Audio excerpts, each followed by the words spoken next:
Oh, hi you guys, and welcome. Welcome to, let's turn this down a little bit. That's why I've got the master volume up way too high. Welcome to my little prep stream. This is where I'm going to be prepping a one-shot tonight that we're going to run also tonight. I'm going to be running it in around 3 hours. So that's fun. Yeah, we've got a lovely little cast tonight who are going to be coming and playing with us, so it should be awesome. Bird, welcome. Bird and Five Night, welcome in, you guys. Okay, so let's pretty much get straight into it. What I will do first, if you're not already part of my community, you should be. Here are my social links. Discord, I am always very proud. In fact, I literally just posted in my Discord today about how proud I am of the group that we've nurtured there. It's such a kind, nice group, like... It's just all around great. All around great. Very worth heading in, checking out. It's good fun. And Twitter, if you guys want to get a game of D&D, or any other TTRPG for that matter, any other virtual tabletop RPG, then send me a DM on Twitter and I'll get you in a game. Simple as that. No prerequisites. If you want a game, send me a DM, I'll get you a game. Easy peasy. And lastly, YouTube. YouTube is where I desperately try and catch up with everything that's going on. It's not going great, but I am catching up. I also have a Patreon. If you guys would like to support me on Patreon, there is the link for that. You can support me for as little as $1. And it will be very, very well appreciated. Very well received. Thank you. But not only that, Patreon is one of the best places to support people. It's you can support for less, and we get a bigger percentage. So Patreon is a fantastic way to support. Also, here is some merch. If you too want to have, I use this book for my prep. It is A5. It's got my logo on it. It is perfect size for a 3-hour one-shot. You can find it on my merch site there. They also do t-shirts, hoodies, all sorts of cool things. I've got a t-shirt. It's in the wash because I cream pied myself in the face the other day. So, yeah. But yeah, it was good fun. Anything else? Oh yeah, if you're enjoying the show, please do give us a tweet. Now, it does say on there about Wild Magic Surges. I don't think we will have any Wild Magic Surges at the moment because there's no one to Wild Magic Surge. But they will be in effect later on. So there you go. So, without further ado, let's get into this prep then, shall we? So we are using a Kobold Press book today called the Prepared Module. And we're going to be using the module called the Claret Wellspring, which looks a lot of fun. It's actually designed for level 4 characters, and I've asked my players to come at level 3. So that should be okay, though, because we're going to modify it a little bit in a way to make sure it sits in the 3-hour time slot, okay. And on the left, we're using Roll20. Roll20 is our virtual tabletop of choice, just because it makes everything so easy. So yeah, that's where we are with that. You can already see Alicia's been here doing some characters. They've already started making some characters, in fact, which is awesome. Yeah. So let's get straight into it. First of all, before I even look at the module, I'm going to take my pen and I'm going to write out my structure. This is what I always do. So first of all, we're going to put the title in. Looks like we got a new friend! Thank you very much for the host, Alice, and thank you for joining us tonight. I hope you're having a good time. Can never have enough notebooks for analog D&D note-taking. Yep. Yeah, you know it. So we've got the Claret Wellspring. Looks like we got a new friend! Five Night, thank you for the host. Thank you so much, you guys. So we're going to start off with an intro. Now, this is not only going to include all of their... player intros, like, you know, who they are very briefly, but also who their characters are. Now, we've got 4 characters. I reckon it will take about 3 minutes each, so usually 15 minutes. And if they've got more backstory, that's fine. We can always, these times are just targets. So, the intro is at 8 PM. Then we have Encounter 1 at 8:15 PM. That'll be the plot hook, if you will. We have Encounter 2 at 8:45 PM. Encounter 3 at 9:15. Encounter 4, 9:45. And Encounter 5 at 10:15 p.m. all in EST. And this means that we'll get to the wrap-up around 10:45, which gives us 15 minutes for everyone to announce their show. Not used to people calling me Five Night, but hi. Well, oh, is it Snite? Ah, see, all that leet speak just goes straight over my head. If you can, yeah, well, you know what I mean. So that should mean that we wrap up at 10:45, which gives us 15 minutes to do our wrap-ups. Now, why do I do this, and do I stick to this? Not really. Long story short, this is just a guide. If I feel things are going too fast or going too slow, I can look at this and reassure myself. So sometimes when I'm in games, I get very angsty about slow time, but players really enjoy it. And by slow time, I mean time when players are indulging in activities which are frivolous and fun, but not necessarily interesting. Do you know what I mean? It sounds like a contradiction in terms, doesn't it? Frivolous and fun, but not interesting. How do I describe that better? There'll be times when they'll find something that they're interested in, but they're not. It's not really going anywhere, you know. Everything's slowing down, and I'll be sitting there thinking, "Oh God, I should move them on. I should get them doing something else." Oh, hey, baby, there's my baby. My baby's in the chat. There she is, all the way down in Portsmouth. Bless her. So when that's happening, I look at this and I go, right, okay, I need this thing to happen at this time. Is there enough time? Yes, there is enough time, or no, there's not enough time. So I'll either hurry them on by making it happen anyway, or I'll leave them and let them do it, because you know what, players really bond like that. You know, sometimes the things that don't seem yet, like Kara, Ozzy says, not related to the plot sometimes, but like just little things of them just doing quirks and stuff that aren't even necessarily related. Maybe they're just building some yeah, like when a player becomes enamored with flirting with a bartender who has no plot significance or information to give out. Exactly. Yes, but the things that you're all describing, they're things which make the audience and us and everyone else, if we stop to think about it, get to know that character better. So it's not a bad thing, but you want to keep it in time. So now that I've got my structure written out, I know where I want to put my encounters. Let's look at the module. So we've got up here, we've got a brief description. The Claret Wellspring. The first spell cast has not yet finished its work. Ancient Sandstone Inscription. Author unknown. So now, that sounds to me like part of the intro already. Grant Ellis, welcome to the stream. Oh, hi. Look at them sunglasses go. So it sounds to me like that Ancient Sandstone already. I like that. I really like that. So that's going to be part of the hook. Is during the intro, I'll tell them that they have been, they found this sandstone, and I'll just read that straight from the module. That's beautiful. So background: strange lights in the desert lead to the PCs to a long-forgotten oasis. Traveling towards the lights, the PCs are threatened by magic so old it defies categorization. Arriving at the withered shore of a blood-colored pool, the PCs discover an ancient dial and three tooth-like columns rising from the ground. Turning the dial results in water being magically siphoned into the column's hollow cavities. If the pool is emptied, a small door is revealed in the crimson-stained muck. They must defeat a blood-infused water elemental before proceeding. Once inside, the PCs share a room with a dark ritual running since the origin of the world. The keeper of the place, an immortal fae inside a powerful suit of armor, offers little explanation as to the nature of the ritual, but he seeks to ensure they tell no one of the Claret Wellspring.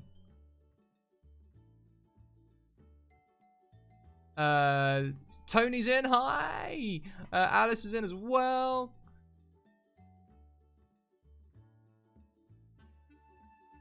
Just got my character worked out, nice. Bird, of course, in the academy this weekend, in the first game. I'm battling a headache prior to my game in an hour. Oh no! I hope you feel okay. I can't figure out how you're holding your pen. Is it Is this a British thing? What? Is that not normal? What's wrong with the way I'm holding my pen? Could go really. Yeah. Anyway, we're on the clock here. We should be making things. Anyway, so it sounds like an interesting idea. It sounds like it's going to be quite. It sounds like we're going to have a puzzle encounter to begin with. The thumb? What, like that? Like that? There. Anyway.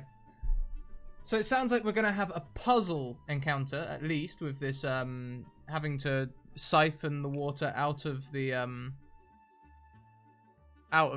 thing. Hold a pen with the tips of my fingers. What, like that?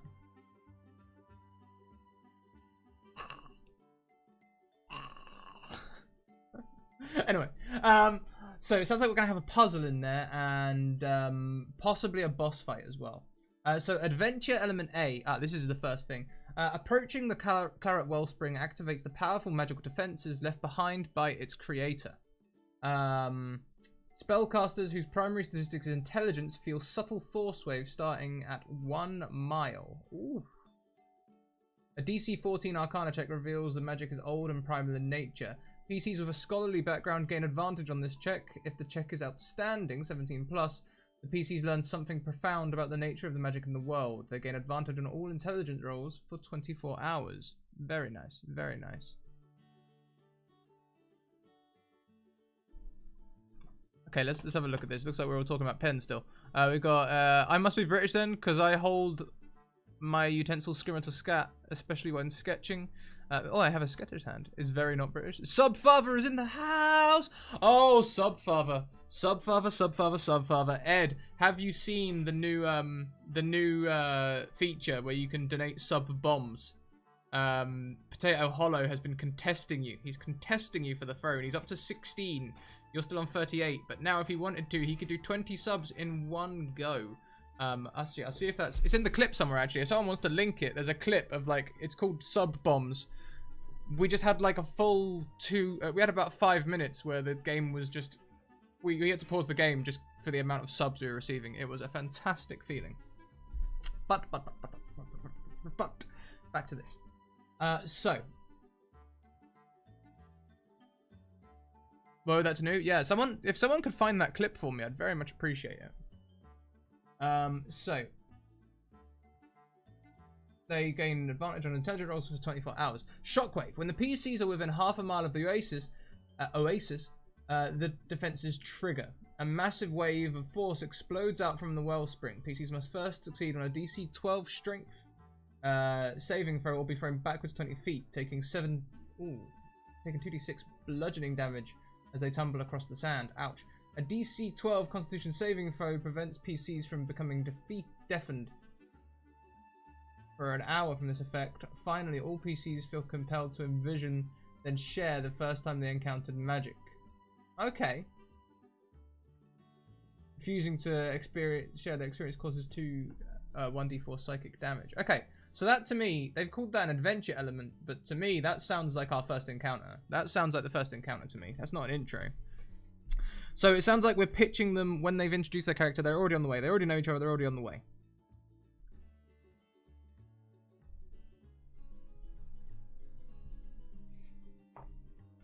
We'll say a guild contacted them. In fact, I'll send them a quick DM via message just to give them a heads up on that so that they're not coming in completely blind, you know? If I can find the chat. It's the only problem with running so many games, you know, is finding the chats.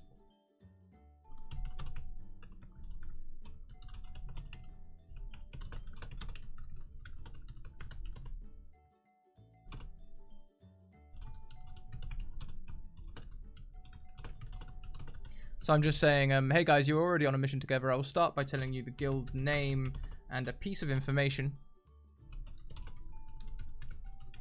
And then each of you can tell me something about how you got involved with the guild. It will be magic in nature. There you go. There you are. Well, if you want to take the crown, you can. Yeah, it's cool though. It automatically selects the people who get subscriptions, or randomly does it, based on the viewers who are live at the time. So it's quite cool. You know, if ever there's someone in there who wants to gift but they don't know who to gift, they can just gifts to randoms. So encounter 1 is the shockwave,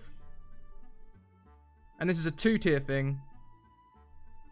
At 1 mile, we have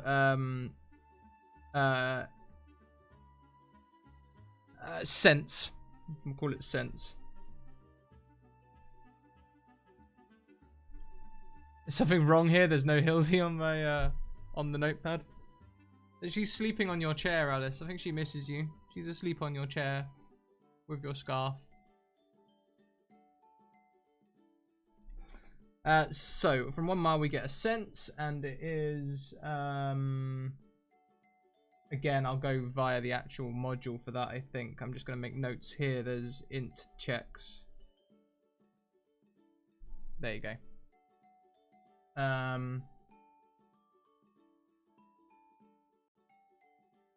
Is Hildy lost? No, she's on Alice's chair.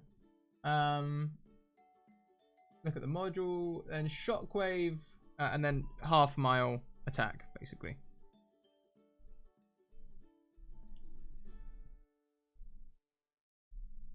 Right. Once we get through that, oh, we've got other things. So, adventure element B, the ritual of endings. Before you, a dark sphere turns in a sea of stars. The sphere passes through the blues from crimson to royal blue in an unending pattern. A single musical chord plays eternally. Its notes tear at the tethers that bind your mind to reality. Ooh. Oh. Okay. The Ritual of Endings is one of several rituals that maintain the magic of the first spell. None know the ultimate aim of the original spell, but its secrets may yet be revealed by brave adventurers and scholars. The actions required to stop the ritual and the effects of such tampering are entirely for the GM to decide. A DC 15 Intelligence Arcana allows a spellcaster whose primary attribute is intelligence to learn a minor version of the ritual. May be cast weekly, requires 500 gold pieces worth of materials, GM discretion, and adds 1 to the caster's spell saving throw DC. So I need to decide what this thing does, it sounds like. That's a long-winded way of saying, hey, we don't know what it does, but it sounds cool. Let's chat a little bit longer so I don't have to do so much scrolling. Yeah, Hildy was clawing me earlier as well. Bless her. Bless her cartons.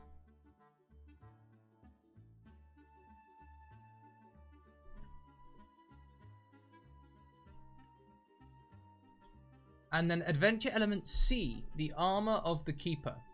Interlocking plates of obsidian-covered metal refuse even the smallest reflection.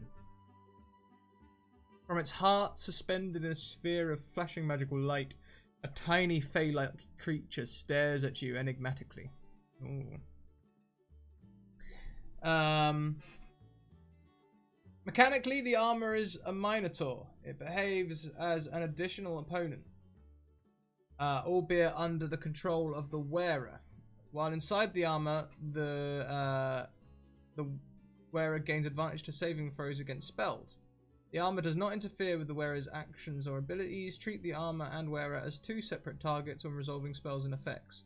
The wearer may be targeted normally, but is immune to attacks and effects that would force it out of the armor. If the armor reaches 0 HP, it dies and the wearer is rejected. Ooh. Your cat's name is Prometheus. That's awesome.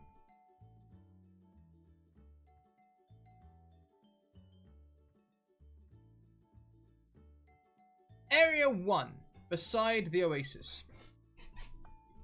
A blood-coloured pool surrounded by withering vegetation sits at the feet of 3 towering stone columns. The jagged columns rise like teeth from a maw buried under the sand. A stone dial sits upon a small pedestal on the far side of the water, its face marked with 4 distinct lines. Right, well, first things first. I'm going to put the dial on this side of the water. There's no point having it on the other side of the water. All that means is they're going to have to walk all the way around, you know, and that's just time. There's nothing going to happen there. The dial has 4 positions. Turning the dial requires a DC 10 strength athletics check. Turning the dial clockwise from its starting position begins the transfer of water from the pool to the hollow columns. When the dial reaches its final position, the pool is emptied, revealing a small door to Area 2. 1 round after the pool empties, water in the columns sprays up into the air and forms a water elemental that attacks the PCs. Damaging the elemental causes the creature's blood to fall to the sand adjacent to it. The blood forms characters in the Draconic script. Upon its death, PCs who read Draconic can study the script of a DC 10 intelligence investigation to reveal the following message. Before words were divine ambitions. Ooh. Okay, so I think this is so if we're thinking about the ritual now, I'm thinking that the ritual basically they turn the planet into an engine and they're trying to make it more efficient, I reckon. I know I'm an engineer and I'm going down the engineer route here, but there you go. I'm going down the engineer route. Possibly, I reckon the planet is designed to do something. Maybe it was originally an asteroid or something, and all the extra energy has gone into life and other such things around the planet. So I think the energy will, it's an energy harnesser. It's trying to sap the energy and end life. And the ritual that will grant is the haste spell, as it takes life from people around it. That'll do.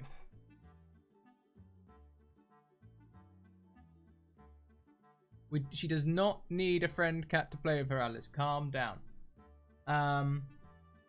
Okay, the flora beside the pool animates and threatens to entangle the party. On initiative 20, the fibrous plants lash out at the feet of one of the PC within 50 feet of the empty pool's edge. DC 12 dexterity saving throw is required to avoid being pulled prone. When the elemental is defeated, the plants cease their attacks. Okay, that sounds cool. I like that. So then we have beside the oasis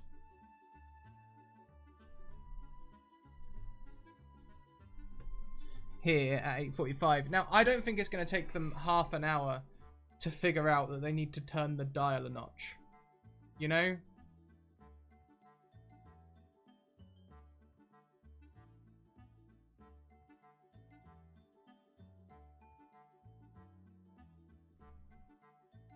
I don't think that's going to happen.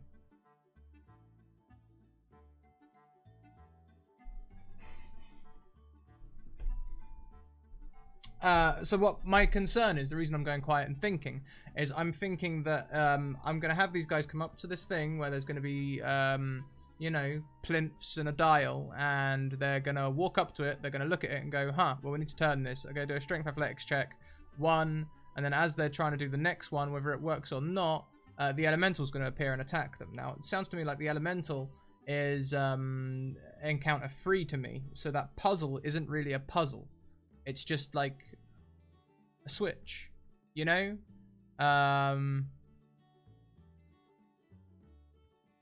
So that's not cool.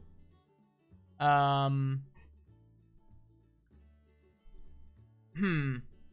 how can we make the switch a little bit more interesting? Just 4 things? Oh. I know what we could do to make it a little bit more complex. We're not going to give it 4 positions. That's craziness. What we'll do is we will give it 3 positions, okay? It's going to have a neutral, which is where it will be when it starts, okay? I will still give it the strength 10 DC to move it left and right, but when they turn it one way, the pool begins to drain into the columns, and that's when the elemental appears. If they turn it back to neutral, then the elemental will disappear, but the columns will stop filling. And if they go to the other way, then the water will start going back into the pool. Now, eventually, they'll get that empty, and when it goes empty, suddenly the neutral and reverse stop working, and the elemental attacks completely. But that will just slow them down, I think, a little bit. They'll be turning it from neutral to full to neutral to full. They'll try going back, and the water will start going back, and they'll be like, no, back to neutral, and then neutral to full, neutral to full, neutral to full. And then once it gets empty, they'll see the door behind the elemental, but also the elemental will be attacking the hell out of them, which will be fun. Cool. So then, encounter 3 is the elemental. Fight with the elemental. And, you know, that'll be extra fun because it's designed for level 4 characters and they're all level 3. So, we'll see how they get on with that. I'm sure they'll be fine. I have faith in them. And as always, you can always put your difficulties on a slider. So if things are looking a bit hairy, they can find a potion, or you know, they can, you can drop the health a little bit. If someone does an amazing hit, you can make it kill it. You know, but again, it's all about watching not only the time. If it gets to around 9:40 and they're still not looking anything like they're going to kill it, and then someone does something epic, bang, kill it, done, excellent, sweet. If it gets to around 9:30 and it's looking like the party isn't going to come out on top, that's when I need to start helping them, you know? I need to start helping them in some way. Anyway, so next thing then, we go to the Soundless Vault. This cramped triangular chamber is supported by 2 dark stone columns at its center. Sound is strangely muted here. Voices carry a few feet and disappear into the darkness. The stale air suggests the vault has been closed a long time. The ritual in Area 3 is responsible for the auditory effects. Spoken messages do not travel more than 5 feet before being silenced. Spells and effects requiring targets to hear fizzle and fail if the target is more than 5 feet away. The small chamber is occupied by the ritual's eternal guardian, a Memora, inside the armor of a keeper. Okay, so what I've not been doing is adding my monsters. So we've got an elemental for a start. 1 water elemental. Done. What else are we going to need? It looks like we're going to need a Memora, possibly. Let's look at how... Oh, we don't have a Memora in here. Well, let's have a look at a Memora, see what it is, and go from there.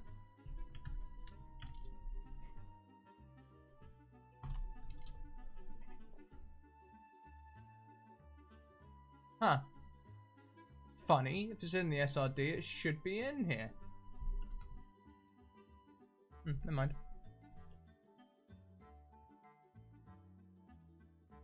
Oh, she doesn't collect frogs when Alice is away, Ozzy.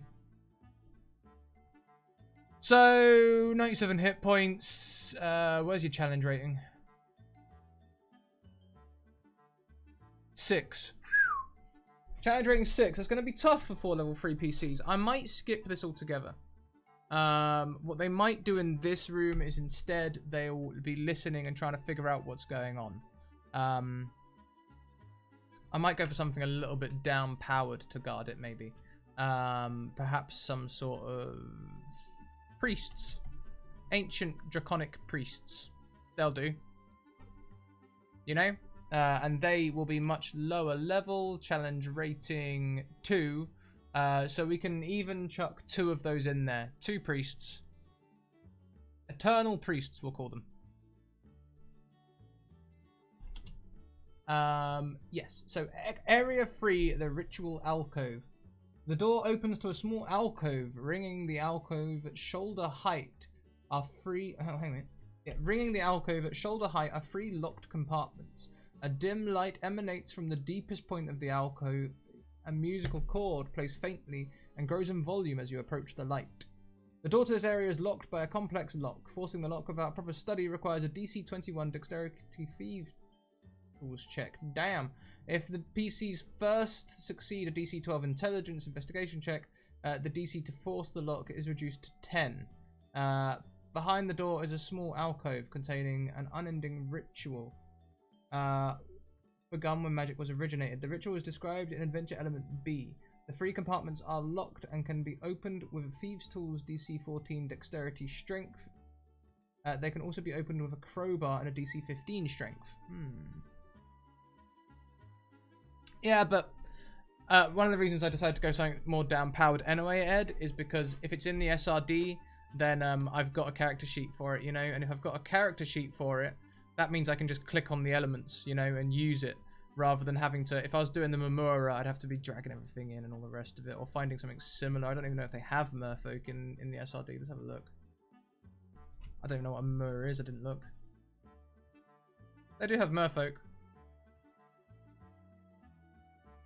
That's challenge rating an 8th though, so that's not comparable. But anyway, it'll be fine.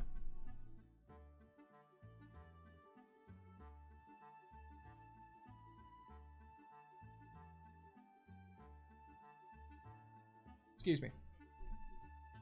I've been feeling bad since that charity stream we did yesterday. I ate so much sugar that now I've been feeling rough ever since. But it's all good. It's all good. Oh. Anyway. So the ritual alcove. 3 lock compartments. A light emanates from the deepest point of the alcove. A musical chord plays faintly and grows in volume as you approach the light.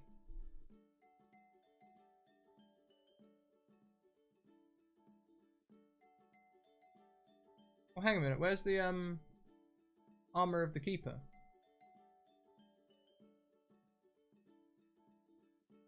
Is that the one that was supposed to be in this room, do you reckon? The Memora? Let's have a look.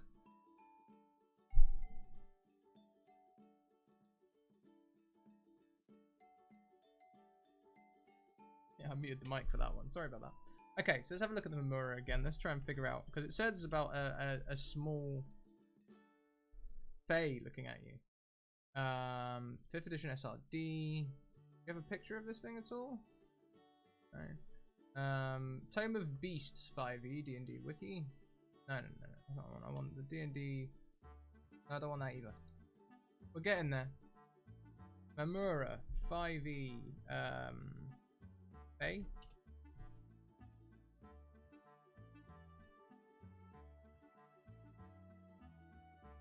Small aberration, Fae, natural armor. Okay. Okay.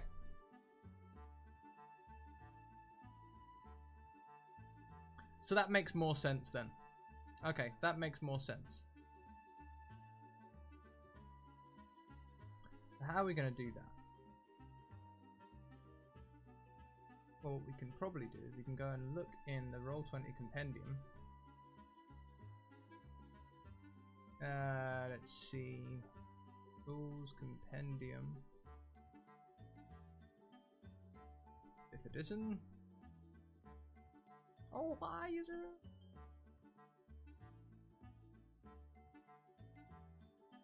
Ed, how are you liking the gift bomb feature? I knew that would be it. No, I don't want that. I want the monster thing. Where's the monster thing? Where is it? Where's the monster? Monsters by challenge rating. There we go. So I want some 6th level things. No, I don't want to look at the actual spells around it. I want to go and find the monster compendium. Damn it.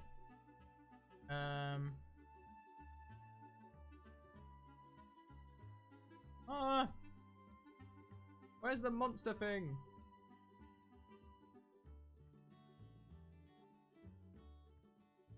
Anyone help me out on that? Know where the monster thing is? Monster finder?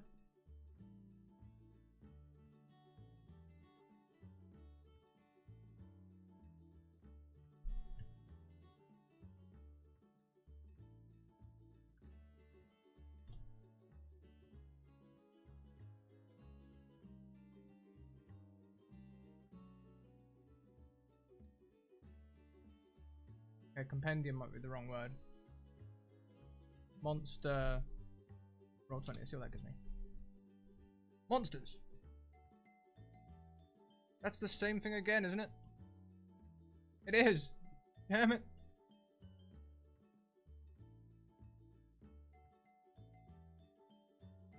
Okay. I'm sure. Index monsters.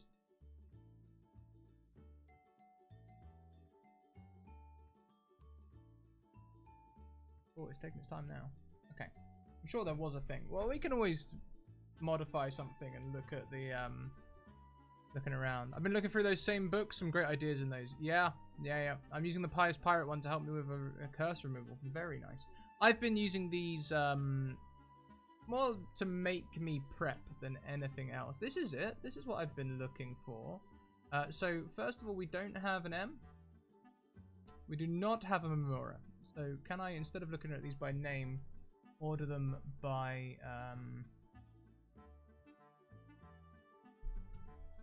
I want to search by challenge rating.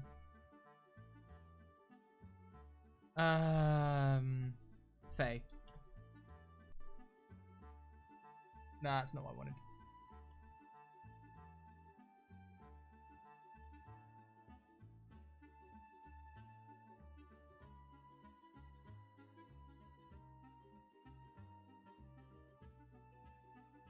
Search monster list, yeah.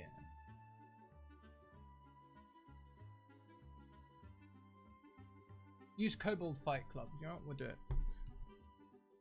Kobold Fight Club. There we go. Excellent. So we will search by CR6. And god damn, there's a lot of them. Belgium coming in with that tier 1 sub. Oh hi! 2 months in a row. Thank you so much for supporting the stream. Awesome. Now. Set sources. We want just the SRD, really, don't we? Just the player's handbook. Unless I've got the Roll20 thing there. No, I can't see it. So. CR6.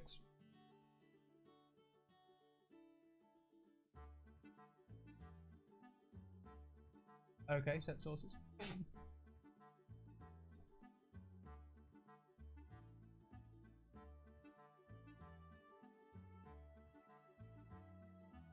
Max CR also 6. There we go. So we've got a Chimera we could potentially use. I know it's been longer, but I think I missed a month or something. It's fine. Fine.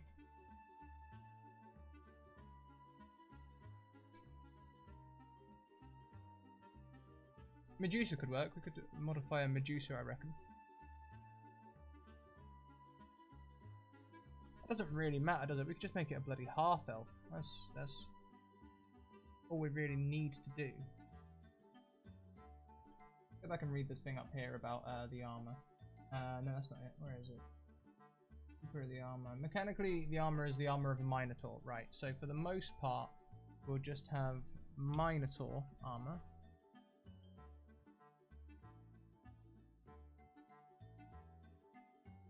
Minotaur, lovely. Easy claps.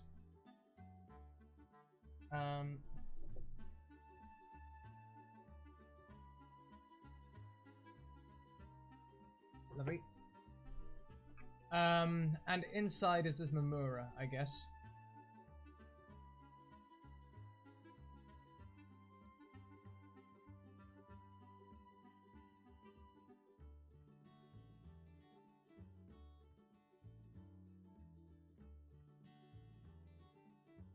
Yeah, there we are. The Eternal Guardian inside the armor of the Keeper. Yeah, there it is. So what are we going to make the Mamura? What should we make it? Something interesting, but not too interesting. Classic Medusa. Medusa's pretty classic. Bugbear's a bit. Chain Devils, they're a bit big, but they're fun. Cloaker, I can't remember a Cloaker.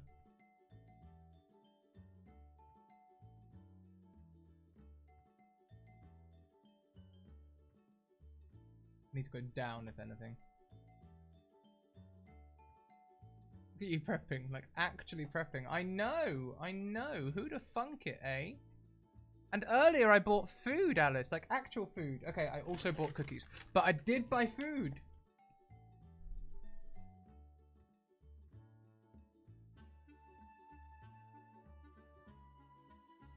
Deep Gnome could work.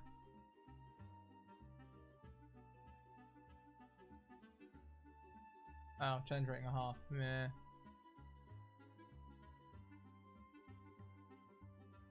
That's true. That's true. I don't usually, because I usually stream to newer people. I don't usually have the problem of them knowing what's coming. All I have to do is pick something a bit off the wall, like in a fruity, and they what? I have to, or I just don't describe it so well. Sometimes just changing the description, but using a stat block from something else works quite well. I know they're bloody lethal. The most beautiful way, the fire giants.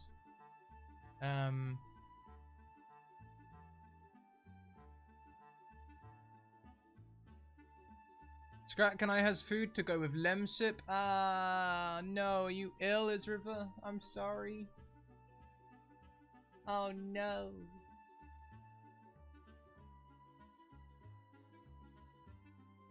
Nah, 2.5. Got excited.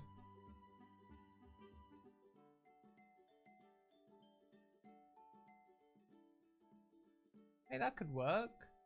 Except it's weak as hell. Oh no, challenge rating 5. Yeah, that'll work. 112 hit points. Yeah. Yeah, that'll work. We'll just get rid of all its attacks. Change them. We'll just reskin that. That's what we'll do.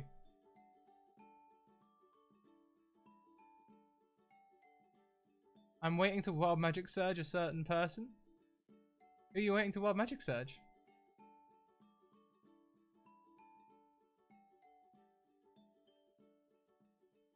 Okay. So, let's take this gladiator and reskin the hell out of it. So, first thing we're going to do is we're going to call it Mamura.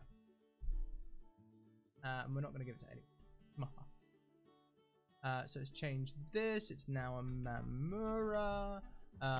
Hit points 112, that'll be fine. In fact, I'm basically happy with all of that. But we've got Brave there and Brute, that's fine.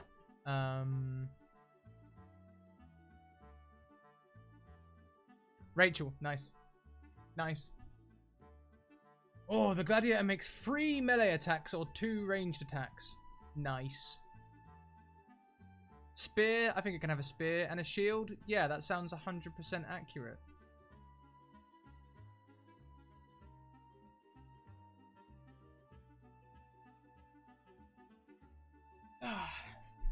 Yeah, this is going to work. And the Minotaur has another 76. So it's going to be a pretty big fight there.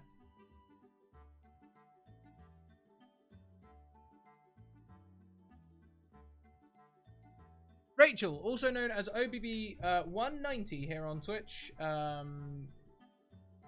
either is or is very close to being a partner. You know. Yeah, should be fun. So right now, now we've got power armor person. We should probably reskin the power armor as well.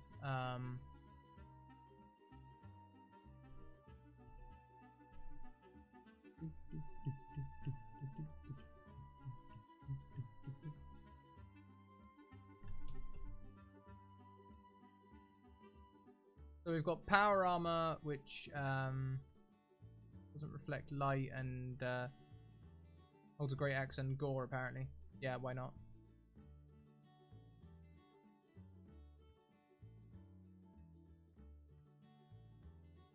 Easy. Easy clap. You like watching Scrap plan? Thank you. Is it because it's so rare, or what do you like about it? That's valuable feedback to me. Power armor person / Mamura, Eternal Guardian. Now I don't like NPCs that don't talk as well, so I'm gonna call him. I'm gonna say that he only speaks Ancient Draconic. Yeah, Draconic.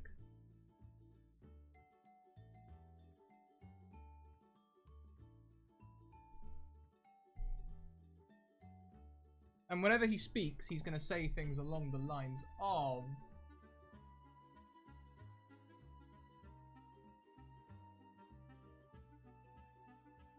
Before words were divine ambitions and... What was that first thing I liked? This first spell cast has not yet finished its work and that sort of thing.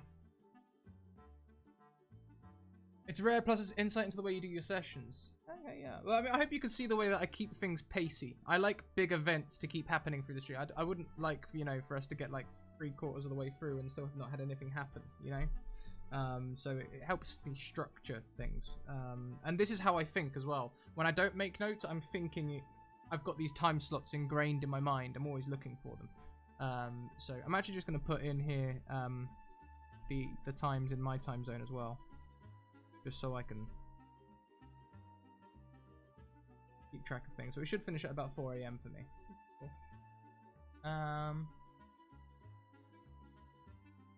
I always like before when you and Alice were, when me and Slice were planning our 2 characters. Yeah, that's good fun as well. That is good fun. Speaks Draconic, and he's only going to say them sort of things. So, next up, they said something down here about treasure. There are 500 gold pieces worth of spell components in the compartments of Area 3.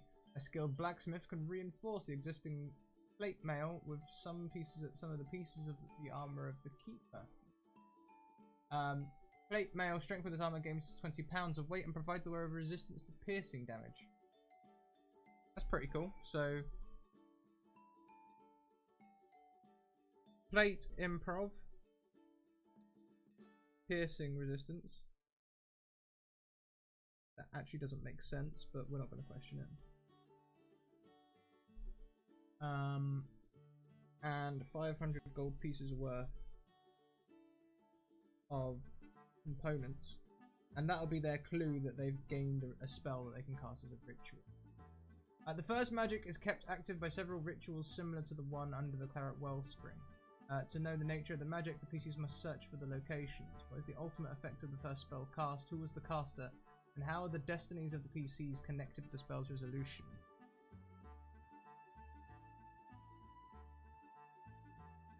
We'll see on that. We'll see where they go with it. They might not even want to go that deep, you know. They might just want to go elsewhere. So we'll have a go at figuring out the ritual. And yeah, like I said, I think I've got my ideas of what it's going to do, but also the other thing I'll do is I'm not going to make a note of that, because what I'll also do is during the stream I'll be listening to the characters, and anything that they say, like, you know, might happen might inspire something else. Quite often I get inspiration from characters.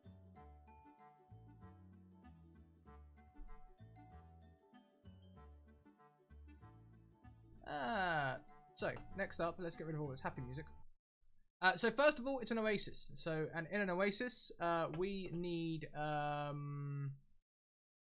music. Now, the first thing I'm going to look for is arabesque. It's some of the music that I use for Wizards and Wardrobes. It's very, there it is. It's very deserty, and it is free from Tabletop Audio. So yeah. Oh, hi, Ken. So if you guys, oh hang on, this is my current method of prep. Don't know if it helps or not. Using OneNote has been a huge help. Personally, I prefer Scratch's method. No, I need to get a notebook. I love a notebook. And if you want to get a notebook, much like this one, you can get them from Redbubble. I think they're like $4 or $6, something like that, plus shipping. So plug. Huh. Yeah. So the ritual, anyway. Music now. So this is nice deserty stuff that we can be approaching an oasis with. Now, when we get to the oasis, I want a watery sound. I want something watery. Now, there are some... Oh, bubbling pools, what's that? Sounds like it's in a cave, unfortunately.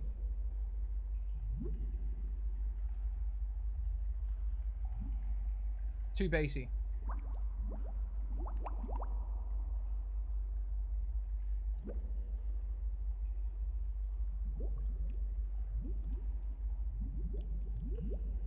Ages of Sail.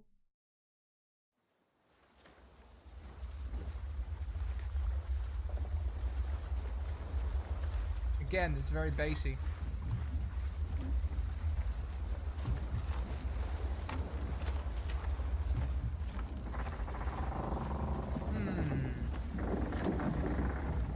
Down by the sea.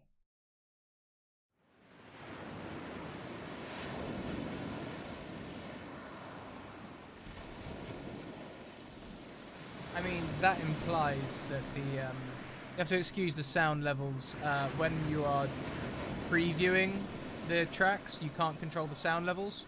That always comes out at maximum volume, so I just have to talk over it. Music. Into the deep. Nope. Too bassy. We're in a tunnel again. Want something open. Something open but watery. This is from Tabletop Audio.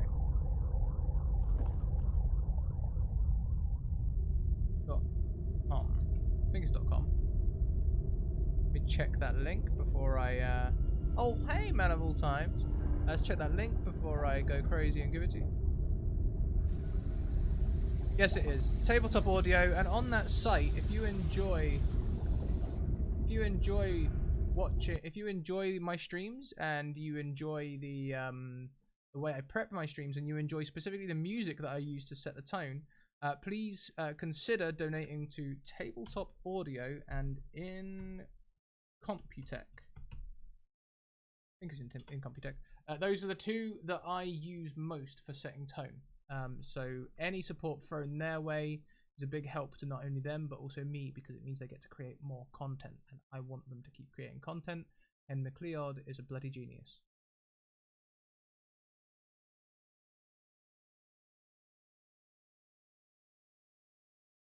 Docks district maybe. Too much speaking. And a golf. Nope. Straight away, nope. Sewers? I mean, that's a possibility. Tunnel again. Elven Glade. I mean, I could just leave it arabesque. I want to layer them up, you know? I want to layer them up.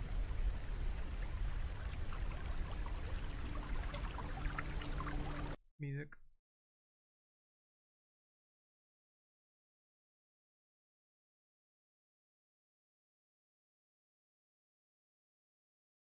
Oh, yes. Challenges of finding the underwater. Okay, so we couldn't find anything there. I think there was one that was a possible. Not bubbling pools. I think it was like busy spaceport. No, it wouldn't be busy spaceport. I don't think. Age of Sail. I mean, it's possible. Possible. There was a lot of creaking in there. I will also have a quick look at Battle Bards, because sometimes Battle Bards have got the occasional thing you can use, but they do more like sound effects rather than so you can get like, you know, an innkeeper speaking. Are you lost? Surely you have stumbled into the wrong place, for you find yourself at a respite for those who... You know, but I'm not usually a fan of using those because I like doing my own voices. But sometimes they do have things like wind blowing across sands and that sort of thing. Welcome, Hidama. Yes, I also like Dark City. I'm trying to remember the name of the other one that I like as well, like Protean Fields or Dark Awakening or something that's just quite good. Background.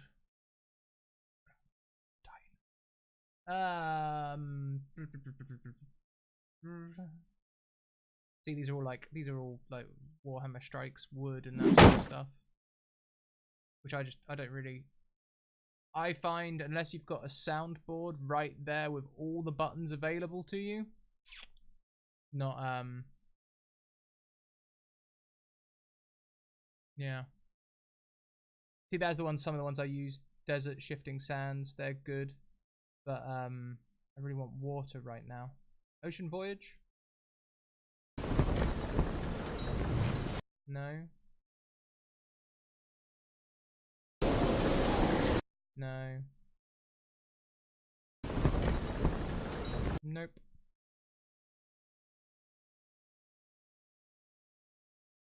Swamp.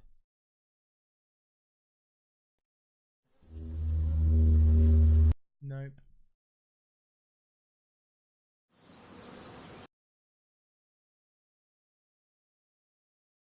Fantasy Grounds is what we was using earlier today, Ed, on Encounter Roleplay.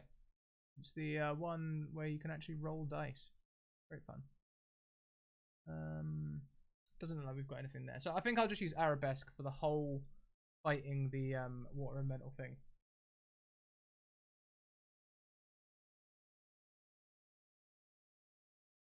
Try Dungeon, Wind and Water.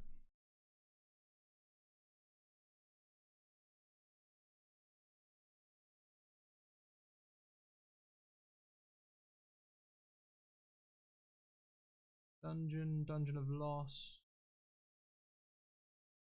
Did I miss it?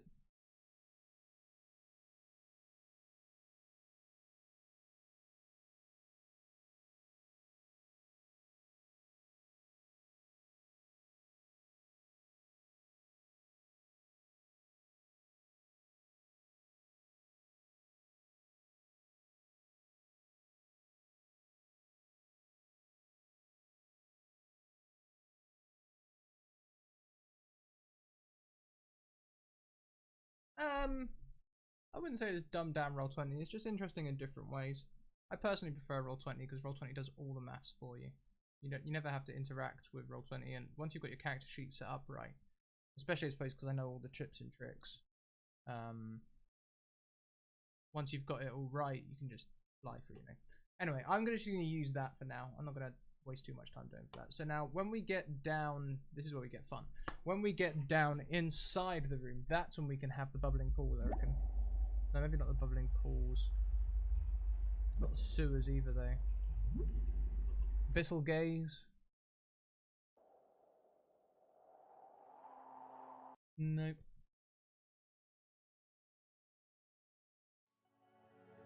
That's one of my favourites. I love that, but I'm not using that for this one. I'm too happy. Not before the storm. Protean field. Cave of time. Cave of time sounds like a strong candidate. Lag there on the stream. Yeah.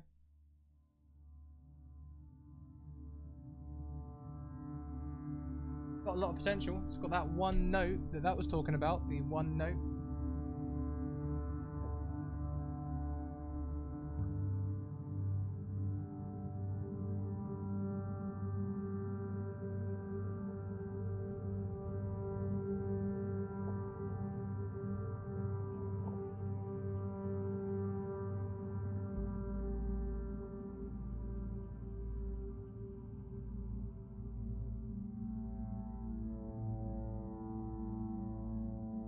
I think that is my actual ritual.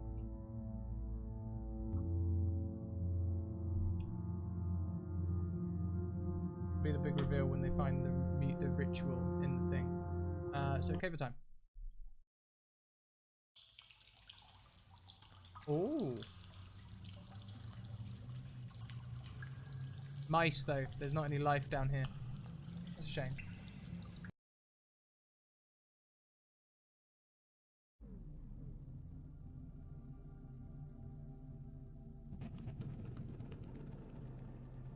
Too much light.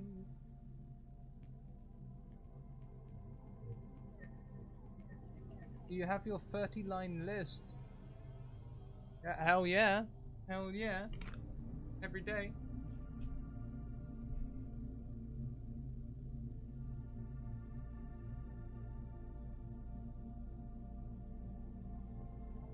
Catacombs, maybe?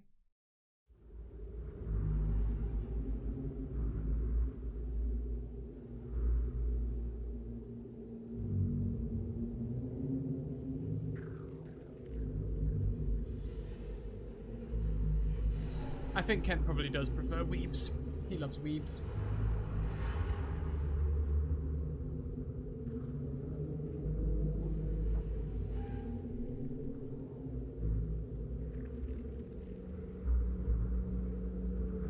Yep, I like that. So that's the room. What's it called? The what's it named? Before the alcove. The vault. Okay, no, you have to press enter, Adam. Vault. So now I need some fighting and elemental music. What I might actually do is I might go back. I might add in the shifting sands, and I will have shifting sands by day with no animals.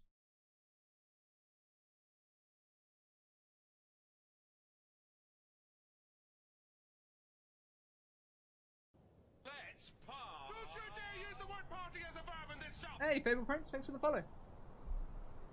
And then I can layer that up with some boss music from Incompetech. I gave the link to Incompetech wrong earlier. I'll give it again now. I use their music a hell of a lot. And there is again places to donate on there where you can donate and support the channel. The stuff they're throwing down. So I want something aggressive, but also bright, maybe driving.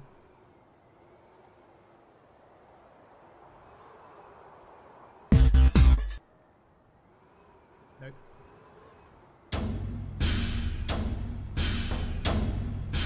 Okay.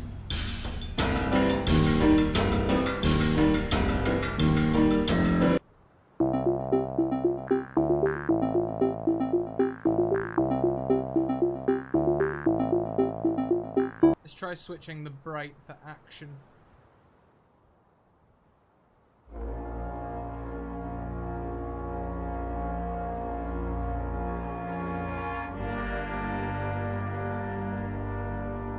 I use that one in my Final Fantasy rip.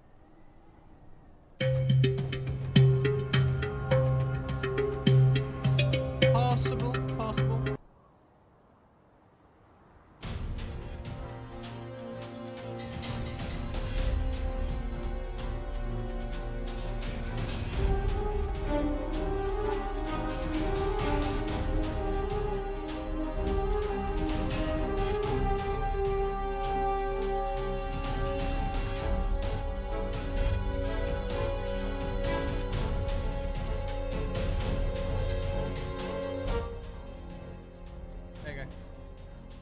I have to remember I did that though, because if I don't remember that I've done that, it will yeah, it won't be good. I'll be doing everything quiet. I'll get my side of it on.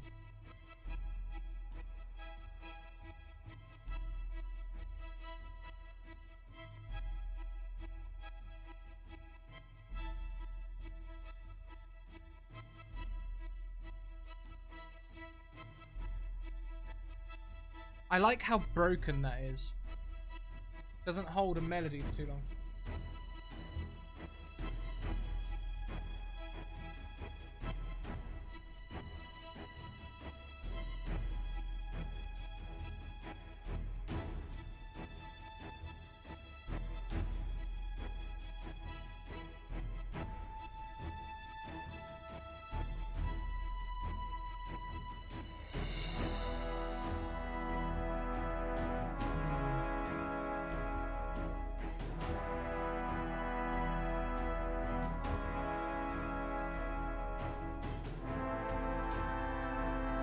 Reminds me of the first one we heard. The brass movement.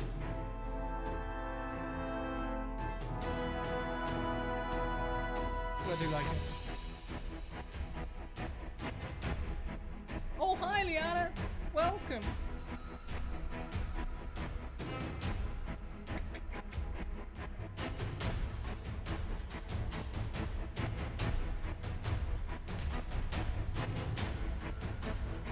Do you know what? Yeah, I do. I like that. I like that. So let's have a look at layering that up. So let's go for, it's called all this. We're going to add that in, and now we have the Vault music.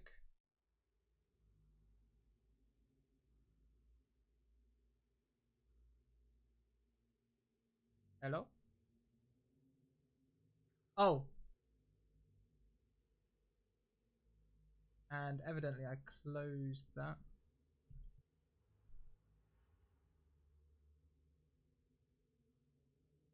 Brace!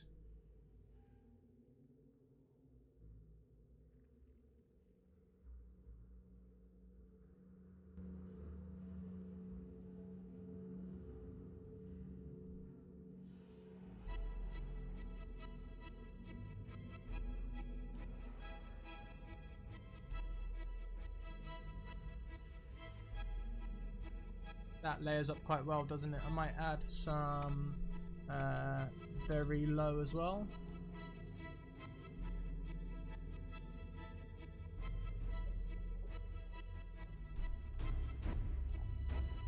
Feel that bass?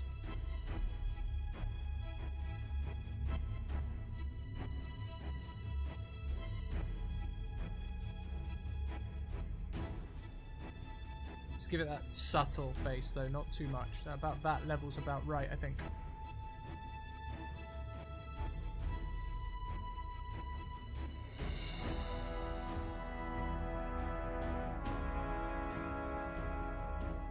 I could try and time that in as well with his attack or something.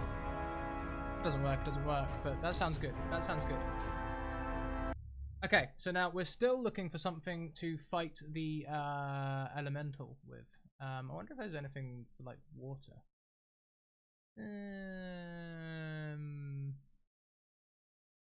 Eerie?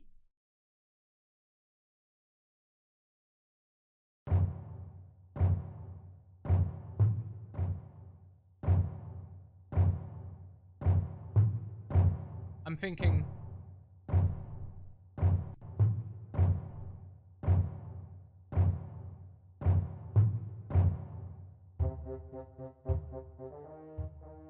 I'm thinking of from the moment they turn the cog, it starts filling and the water elemental appears. It's appearing now. As it grows a water elemental from the blood pool of blood making up all of its size and appendages as it looks about towards the dial to see who has summoned it. And you see what I mean, you know? We can... Let's see how it goes, because this is like 3 minutes long, and if it, like, you know, changes instead to like a car chase or something in a second, that'd be a nightmare.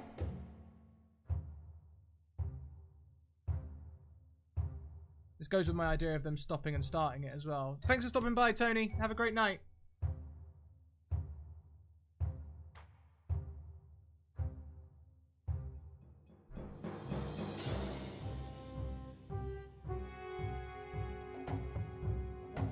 That's just the right amount of suspenseful, I think, you know?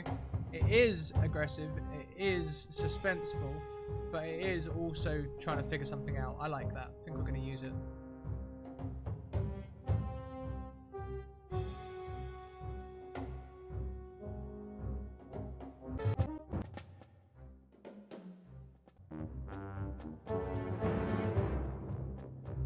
Yeah, it's basically the same all the way through. That'll be fine. So let's go and add that in. It was called Stonewalled Battle or something like that. Stonewall Battle. There we go. So now we can try layering that up. So we first of all we have Arabesque as we're approaching. Okay. Turn that up a wee bit as well. Are we at max volume? No. Okay, that's going to deafen us all. Okay, so we have the arabesque there, and in the background I'll put that in as well. They fit over each other nicely, maybe a little bit quieter than that. This can be our intro music, and our like getting to the thing music once we get within a mile of it. I think once we get within a mile, I will stop it rotating so that it will come to a natural end. This is quite a long piece, but it will end. I think it's about 10 minutes. So actually I could time that if I look at the clock and I can see, I know I want to look at the shockwave happening in around, you know, 8:30. So about 8:20, I will turn that off. And then when that's off, we'll just be having sand music. We'll leave it as just sound music throughout the shockwave and all the rest of it until we get to the actual pool. When we get to the actual pool, they turn the first dial, in it comes.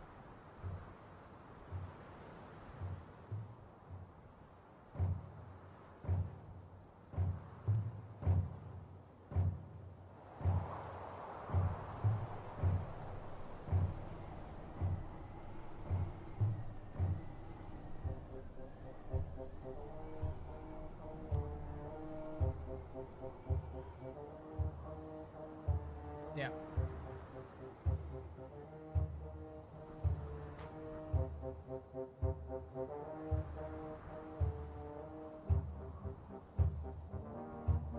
During this fight, I'll probably start up the very low note.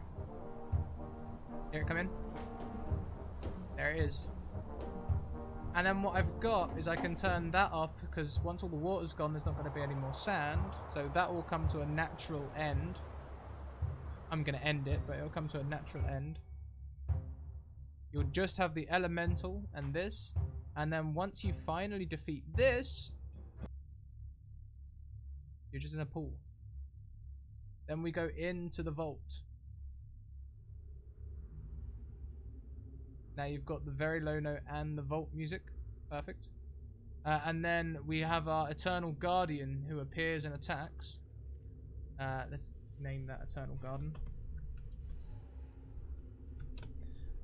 We'll also, the very well low note, I know what that is. We'll call this Elemental. So I remember to do them all and cue them.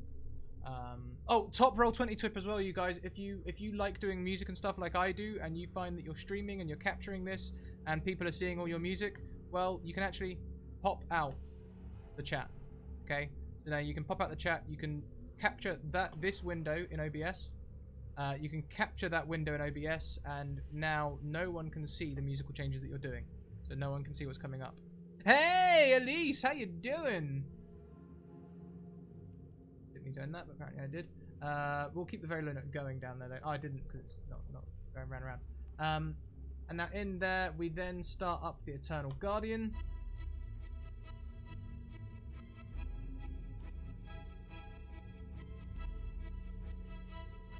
They have an epic fight. We turn off the Eternal Guardian. We turn off the Vault even as well as they open the door. And then when they finally open the door and they look in, they're gonna hear the ritual music.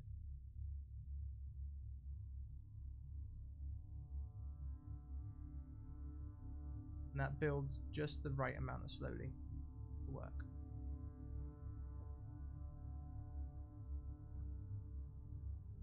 Perfect. So that is my prep for the session. So let's do a recap.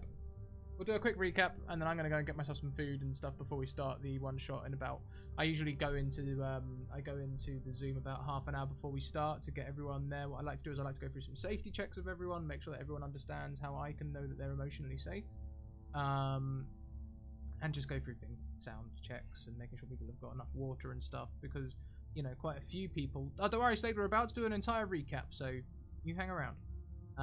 The other thing I like to do is make sure, because the guys that come into these streams, they're not streamers more often than not. Sometimes they're viewers, other times they are people on Twitter who are interested in learning what D&D is. They're not used to sitting in front of a PC for 3 hours, so I like to make sure that they know that they can step away, because that's the big thing. People forget that you can take a break, you know? They'll just sit and play and play and play and play and play. They forget to drink, they forget to take toilet breaks. They forget to take emotional breaks, because sometimes, you know, I like to put people through the ringer, okay? I like to put people through the ringer. There's been a few times during Wizards and Wardrobes and other things where I've really thought, hey, maybe I should DM this person and just, you know, suggest that maybe they make a cup of tea or something. I never want to suggest it, because I don't want to imply that someone isn't up to the game or anything like that. That's not it at all. I just know that if they took that moment to breathe and came back, they'd come back stronger.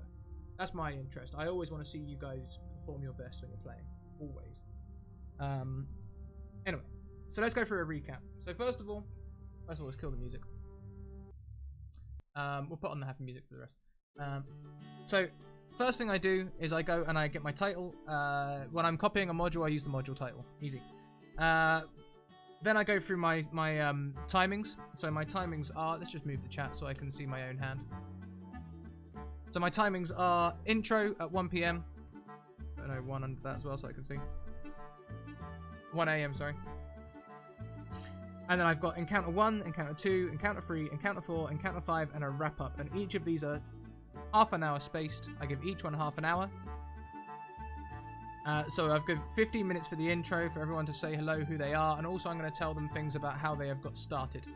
So today I'm going to tell them that they were part of a guild, and the guild name is something that I'll come up with on the spot. And they're an ancient guild that dabbles in magic, and they have sent an expedition out into the desert, having found a plaque nearby on an excavation that reads as it reads in the module.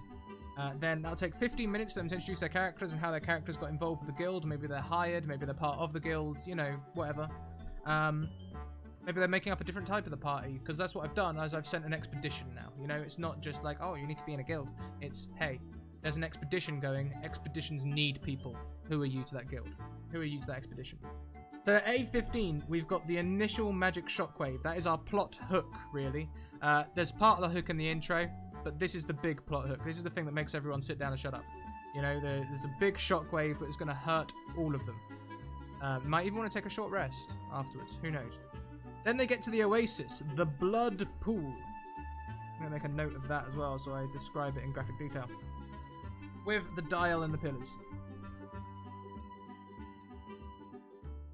We're now at 9:15 PM EST. So there's a little puzzle there. They can figure it out. They can start and stop it. I think there's a way that they can empty the pool without getting the, you know, without getting the elemental to attack them. I think by starting and stopping it, they can freeze it in certain places. Like, you know, it'll be swinging a punch and they'll stop it, and then they'll go and move somewhere else, and then they can do that, and they can see how it moves and maybe get some insight into how an elemental fights, which will be useful to them. Because once they've emptied the pool, the gloves are off, the elemental attacks, and now it's time to have a go at it.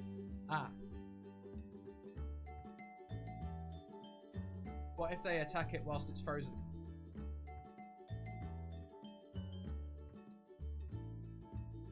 Oh, their weapons just pass through it. Magic. You see, that's the beauty of D&D. It's fantasy, magic. That's the reason. Magic.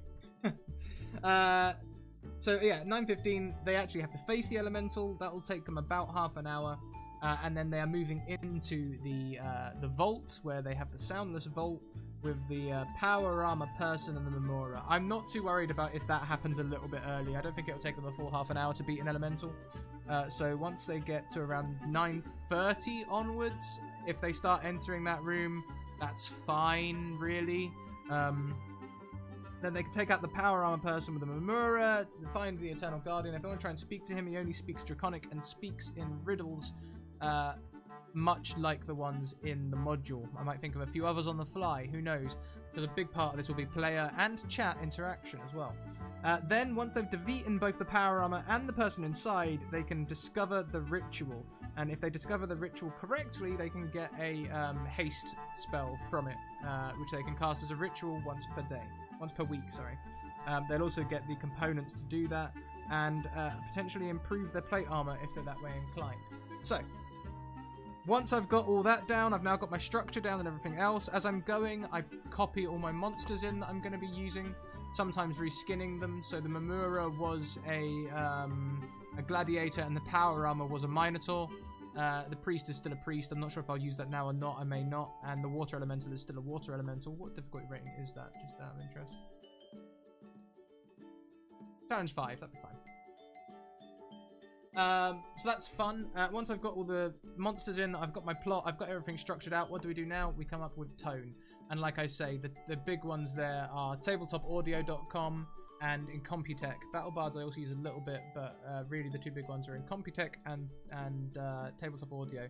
And if you want to go and donate their way, I would very much appreciate it. I'm not expecting you to reference me or anything, but just, you know, send some money their way, because it'd be very good if they could continue making music as wonderful as this music you are hearing right now.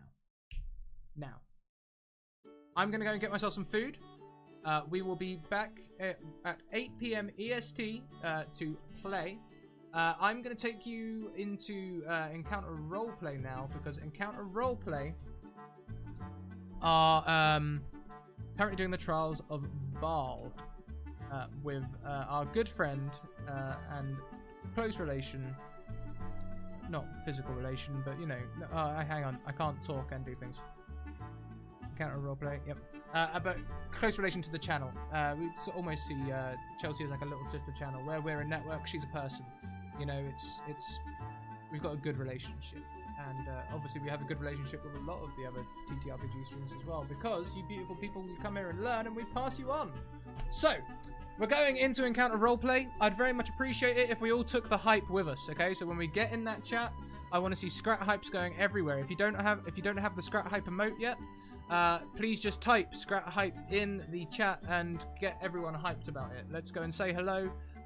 Let's give a big, you know, take the hype across. It makes people smile. That's what it's all about. So, thank you all very much for being with me this evening. I'll see you at 8 PM for the one-shot. Keep evoking emotions, and I'll see you later. Catch you later. Bye!